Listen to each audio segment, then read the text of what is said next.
Good morning, everybody. Good morning. It's a joy for me to be here this morning, to be invited to come and join you here at Insight Meditation Center.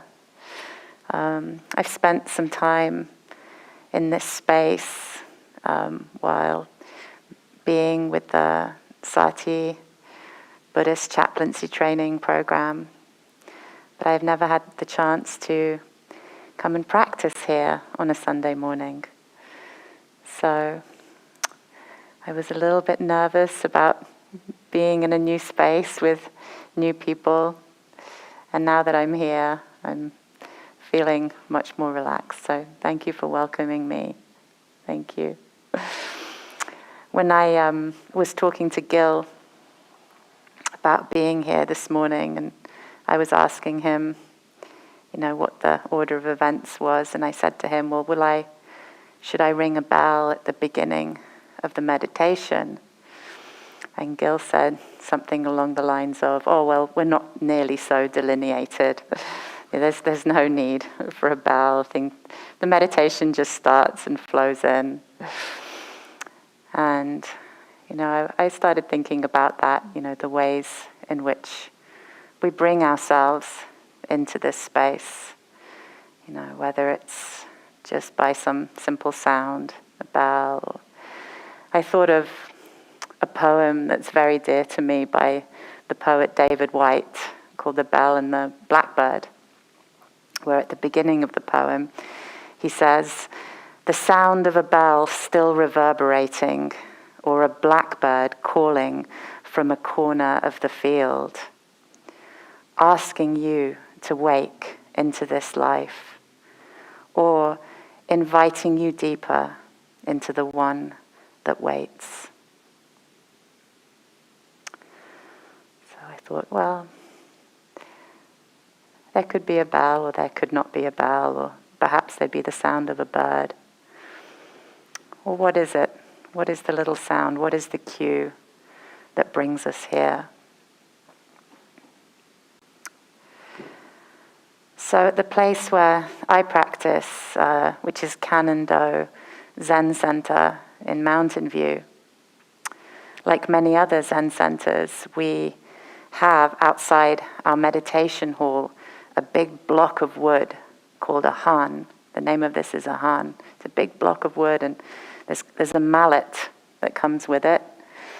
And then before every session of meditation, the wood is struck in a particular way, often with great force, depending on the size of the center and how far the noise needs to travel. And over the years, many hans begin to become indented, and they'll sort of have a big sort of splintered hole in the middle of them that attests to the amount of energy and effort that has gone into striking them, calling people to practice. And often these hans have like a poem inscribed or rather painted on them. And the exact wording of the poem differs from one place to the next. That's not always exactly the same. But usually the words are more or less to this effect. It goes something like, "Great is the matter of birth and death. Quickly passing, gone, gone. Awake, each one. Awaken. Don't waste this life."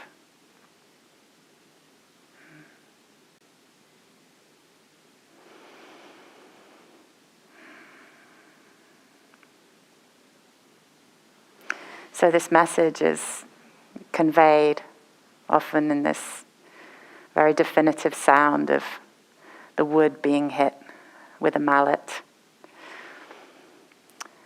And the invitation is, whatever we're doing in that moment, whatever activity we're involved in, best to wind that up as quickly as possible and try and get to the meditation hall in time for sitting. And well, it's part of my personality that I'm not always very good at being on time for things. And often I'm running. In my head, I associate the sound of the wood with great effort being exerted and being out of breath and trying to get to a place on time. And sometimes I think, what's my motivation here in my hurry? What am I worried? Am I worried about being in trouble? Sometimes I get flashbacks to being at school, being late for class, Am I going to get shouted at by somebody? Is somebody going to think less of me because I'm late? Am I going to disturb somebody else's practice if the meditation hall is quiet when I enter? All these very sort of self-centered thoughts that arise. Very surface motivations also, but they're the first ones that come up for me in my hurry. So then I think, well, what are the deeper motivators? What's the more fundamental source of motivation for practice? And I find this a very rousing question for me. It's a driving question.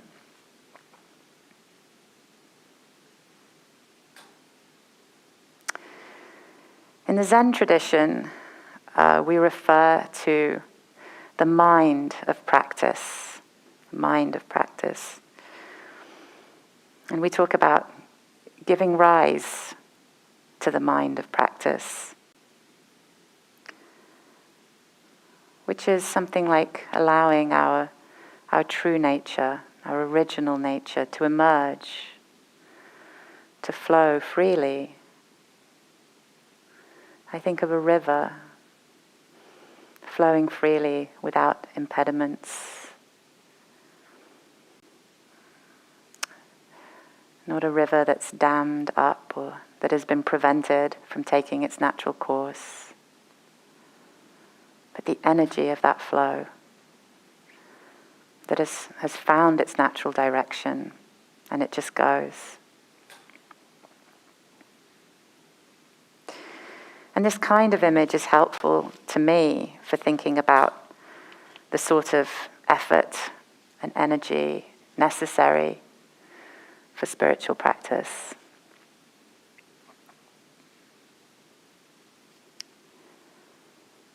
Because fundamentally, when we start practice, and even in the day-to-day practicalities around practice, we require effort. We talk about effort. Just showing up here today, getting here, having found a teacher, maybe. Having put that effort in to open towards a tradition and a teaching, to learn, maybe even reading a book or two on the subject.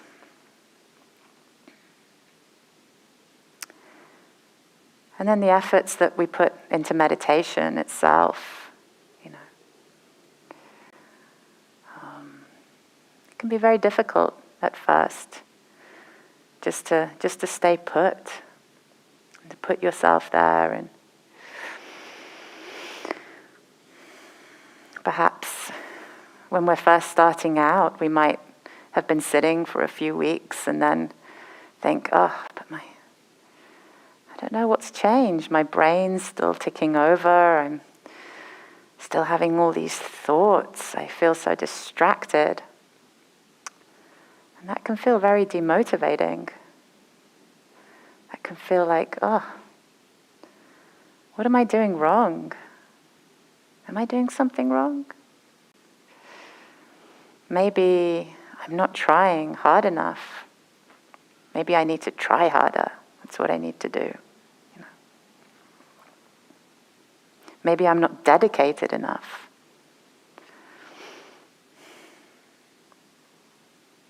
And so we try harder, and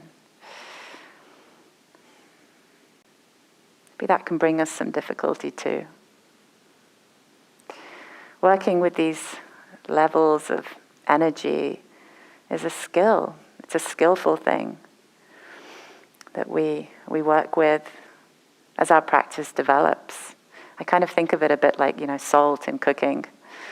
Little, not enough or too much can, totally ruin the deal. Like knowing just how much, well, there's a skill in that.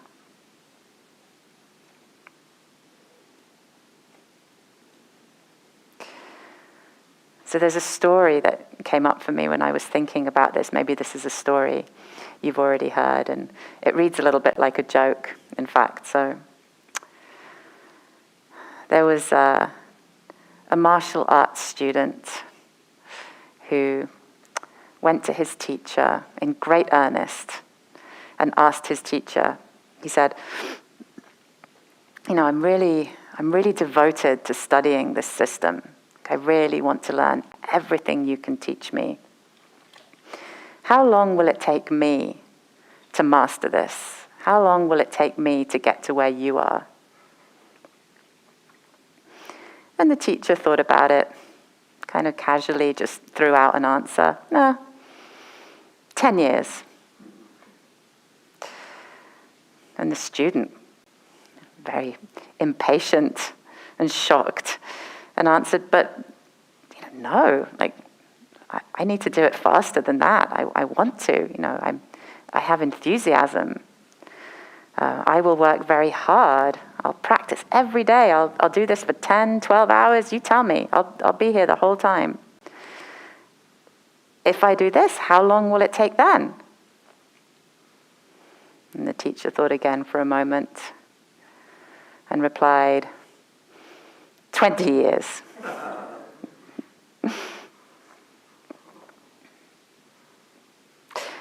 So as that story suggests, sometimes the harder we try, the further away we get to where we think we might want to be going.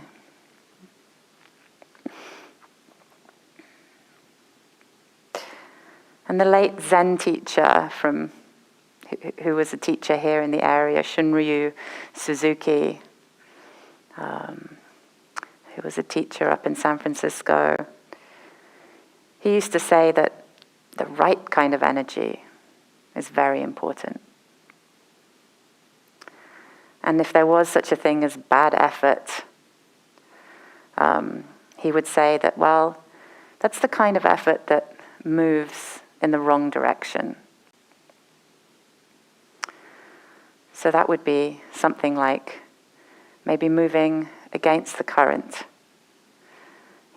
the wrong direction, the direction that requires more effort. So I think about cycling. Sometimes I like to go cycling, and sometimes it gets very windy around here.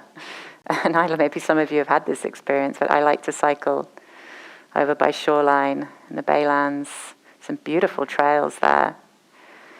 And some days I go and I'll be cycling north and there's a southeasterly wind of like 18 miles an hour. And it's really hard. It's like pushing against this wind, and I get horribly frustrated, and I start to feel myself, wishing for something else, wishing that it be different. Like, I'm expending so much energy, and I don't have that wonderful feeling of just, moving, gliding on two wheels, which is the part that I love about cycling.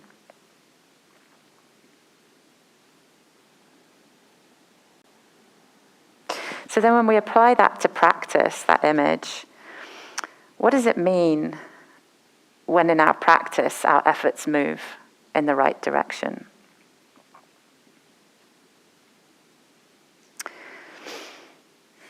So another prominent figure in Zen teaching, and in Soto Zen teaching specifically, was a monk and a teacher from the 13th century called Eihei Dogen.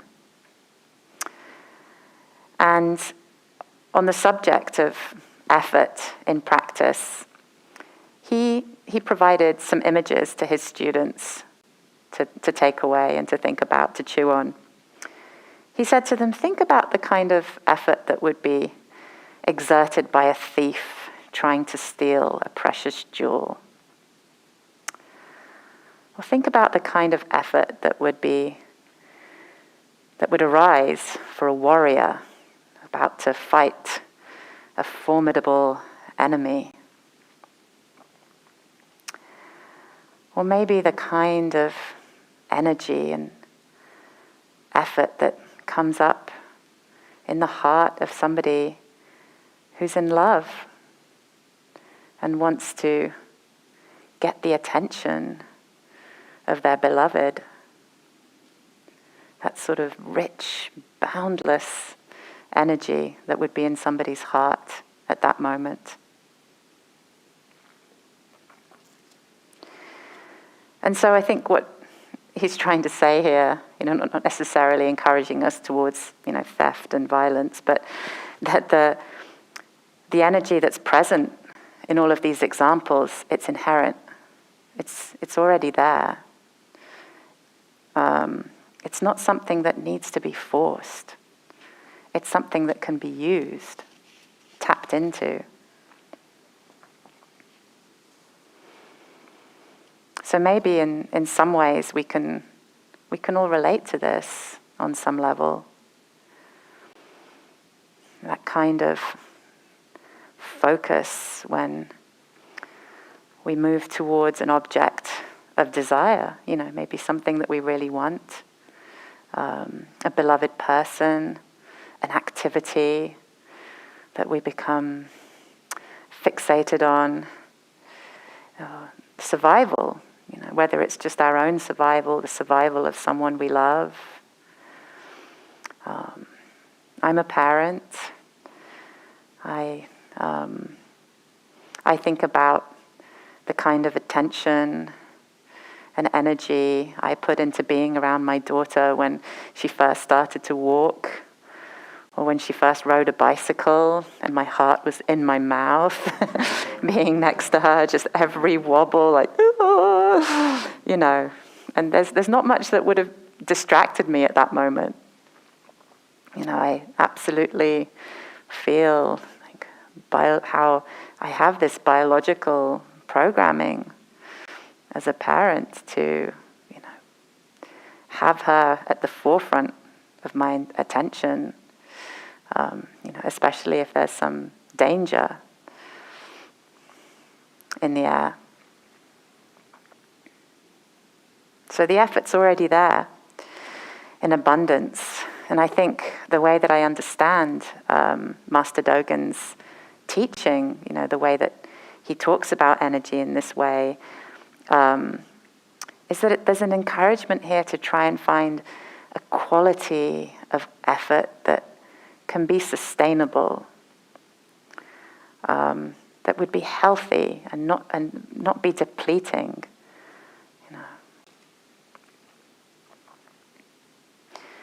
If you spend half an hour cycling against the wind, you won't get very far, and you might end up feeling very frustrated and tired physically in your body. If you turn around and point your bike in the other direction, it would be a very different kind of experience.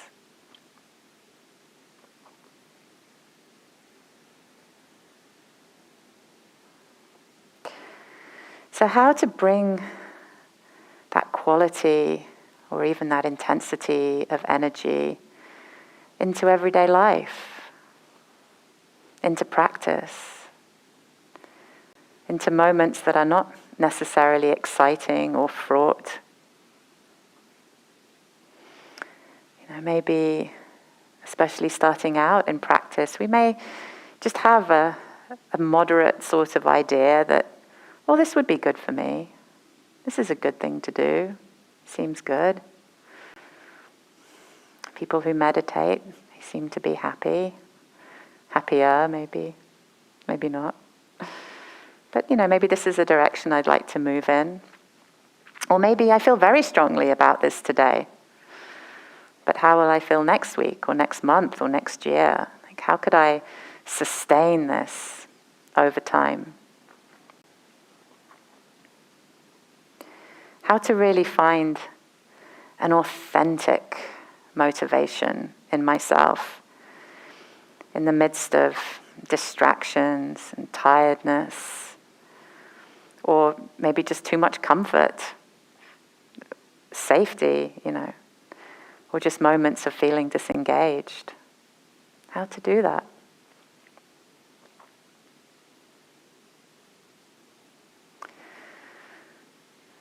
So what Master Dogen said, he said, well, you can't just make this up.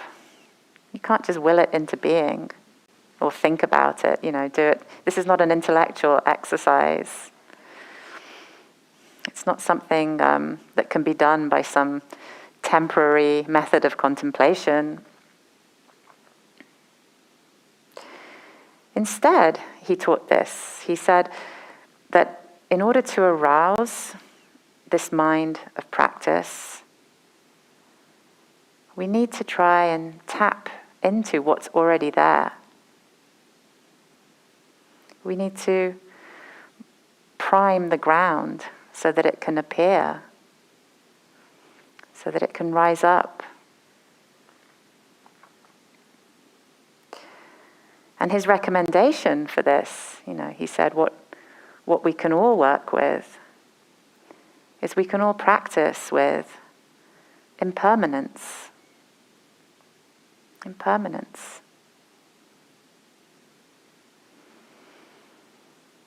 So what is it about impermanence, This is something that's very core to Buddhist teaching. But how can practicing with impermanence, give rise to this kind of energy? Well, at least when I think about this, the first example that comes up for me is, thinking about death. It's very obvious. It sort of stands for, it seems to be the first kind of image of impermanence that rises up for many of us. Through various points in my life, especially as a young person, death, the idea of death has been quite a fixation for me. On the one hand, it's generated a lot of actual sort of physical fear, felt sensations of fear in my body, this idea of extinction. This may be a very natural response to the prospect of extinction, is a kind of a bodily fear, a kind of panic, as though I was already, facing a very hungry tiger or something, sort of a flight or fight energy that can be a very strong kind of bodily energy. So that's one thing that I experience in the face of impermanence.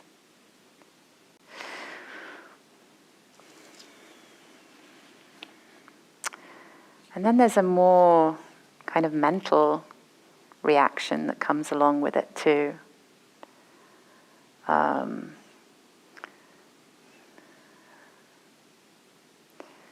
This is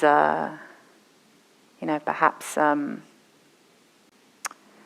the face of death, or in contemplating death in an intellectual way, we sort of arrive at a bit of an impasse sometimes. It's something that's very hard to understand. I think for me, in contemplating impermanence in this way, it was sort of hard to understand how we just carry on with our daily lives and not be addressing this very urgently, day by day. So this was this question that came up of how to live in the face of impermanence. For me, this generated a lot of energy in wanting to find an answer, find a solution. And there's a wonderful little student-master exchange in the Zen tradition that I heard recently that I just thought, yes. The student asked the master one day, what is the direct way to obtain Buddha's wisdom? What is the direct way to obtain Buddha's wisdom? And the master replied, there is nothing more direct than this question. That's it. The question's there and you're off. They say the question's there, the way opens. I was with a friend recently who sadly lost their pet. They just lost their pet, and we were talking about this, and what a traumatic experience this had been for this person, and they'd actually been in the vets with their pet when the pet was put down, and then they were administered, I suppose, an injection, and they were holding the animal, and then one moment the animal was alive, and the next moment they were gone. And this friend is a fellow practitioner, and he said to me, and excuse me, I'm paraphrasing him, but this was how I understood what he said to me. He said, I've come to, through my practice, try and understand impermanence on some level, and I can try and understand our interrelatedness as human beings and as all life forms in the world, and there's ways in which I can understand birth. But he said, I can't get my head around this. I don't understand this death. I don't understand where this member of my family has gone. It created a kind of a wall for him. And he said, I'm trying to look at all the teachings that are out there, but there's nothing that's resonating with me right now.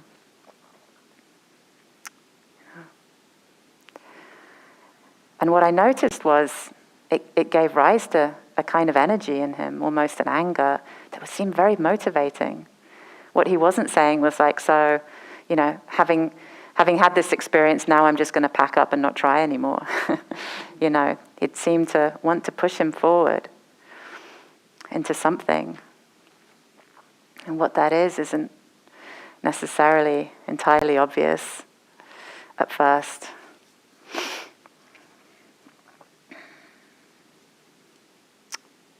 So there was another Zen master in 17th century China called Wu Yi Yuanlai, who's also popularly known in Japan as Master Boshan. And Master Boshan would be very happy with this situation with my friend. He would be very happy because he liked to hear his students express this kind of situation for themselves. He very much felt that this was the door that would open and lead students into practice and lead them toward awakening. There's a phrase that says, great doubt, great awakening. That's the idea, great doubt, great awakening. And Master Yanlai said, if you genuinely inquire, you rouse this doubt and you wield it as a razor-sharp sword. Whoever comes in contact with its blade will be annihilated. That's strong. A wonderful image.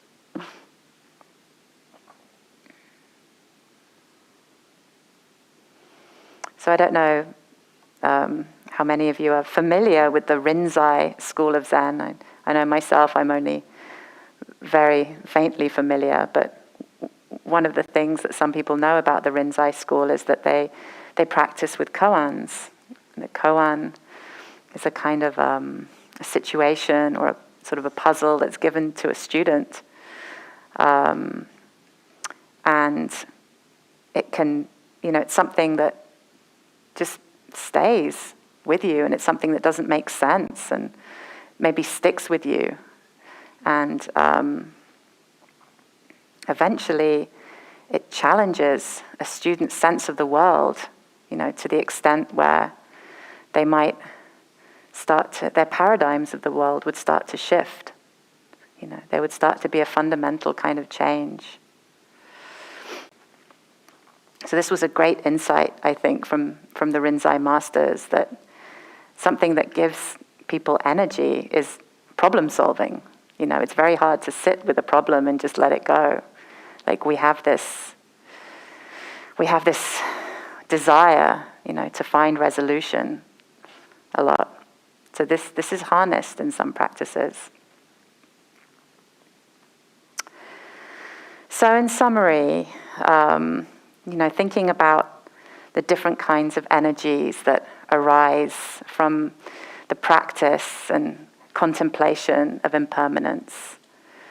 They can be things like fear, or even anger, doubt, longing, puzzling, problem solving, awe, joy. All responses that come from different parts of ourselves, maybe different personalities for different people. Maybe some of us are more driven by questions. Maybe some of us are more driven by fear. Maybe some of us are driven by a sense of longing, a sense of wanting to connect with something we don't even quite know what it is.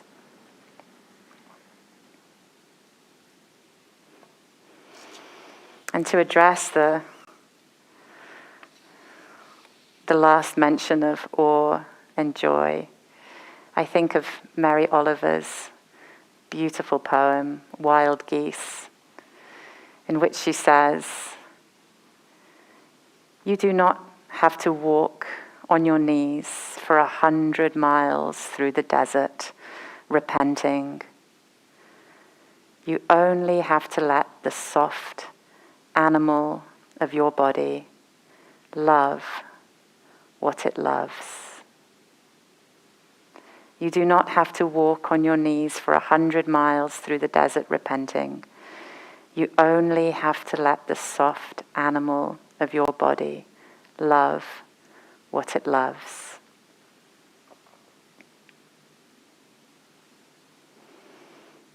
She's talking about trusting ourselves and trusting what arises, whatever it is that's bringing us here. Letting the soft animal bodies love what we love, fear what we fear, long for whatever we long for. Because thirst, if you're thirsty, you'll get yourself to water. And if you're hungry, you'll get yourself to food. Right? If you're tired, you'll find your bed eventually. And so what is it in you that's bringing you here? What is it that's fueling your spiritual practice? What are you responding to?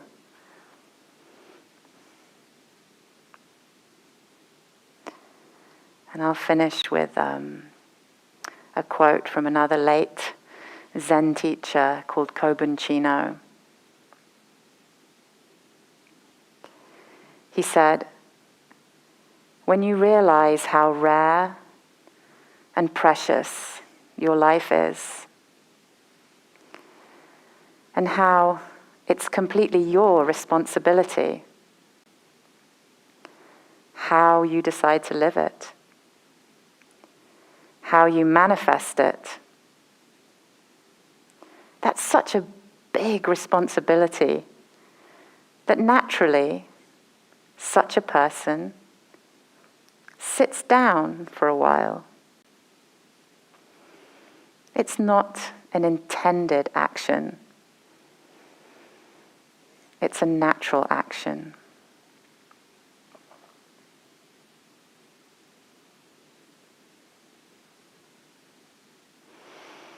May all beings benefit from practice.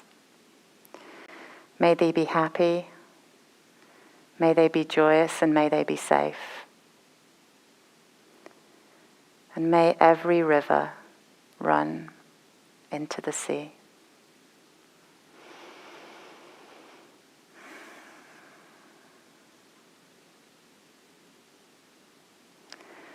So we have, thank you. We have a couple of minutes left, I think, on the clock. If you have any responses, reflections, even questions. Yes, please. If you live with joy the way you described it, and with wisdom the way Buddhism described wisdom, what is the state of awakening that might come at some point? Could you repeat the question? Sorry. So you said that the joy.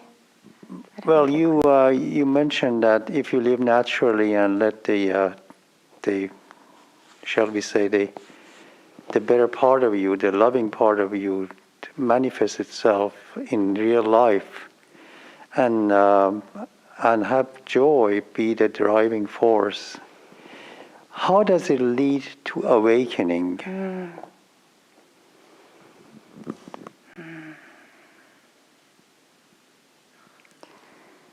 In the moment when true joy is manifest, true joy as a response to life and the understanding of this conscious being,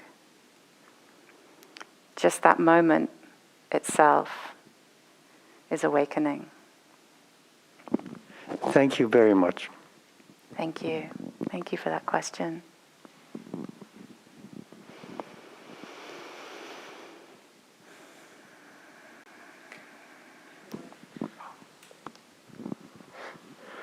Thank you. Yeah, I was hurrying to a retreat once, and this bit of doggerel arose in my mind. Something like, I'm late. Mm-hmm. It cannot wait. I must hurry up and meditate. Anyway. And so thank you for mentioning doubt and uncertainty. It's interesting, the interplay between doubt and confidence, trust. And another thing is that, another translation for anicca is uncertainty. So anyway, if you have any comments. What was the word you used, the translation that you translated in? Anicca. Anicca. Yeah, anatta, anicca, and dukkha. The three, whatever they are. Translate, Peter. Translate those words, Peter. So anicca is uncertainty or impermanence. Anatta is not self, and dukkha is suffering, pain. And how do you experience them as interrelating? So the Theravada term for those is the three characteristics of existence. And so they're fundamental things that operate in our existence. They're demonstrably true. Mm-hmm. Yeah, thank you. Yes, please, Bill. I just want to thank you for early in your talk raising the question of noticing how those thoughts will persist during meditation and then wondering, can I do this, or am I not dedicated enough, or is there something wrong with me? So I know that's the persistence of daydreams during meditation is very common. Still, it's helpful to hear that even teachers sometimes have that experience too. Thank you. sometimes even more than sometimes. I didn't want to say that. Thank you. Thank you all so much. Thank you. I wish you a good day and a good continuation of your weekend.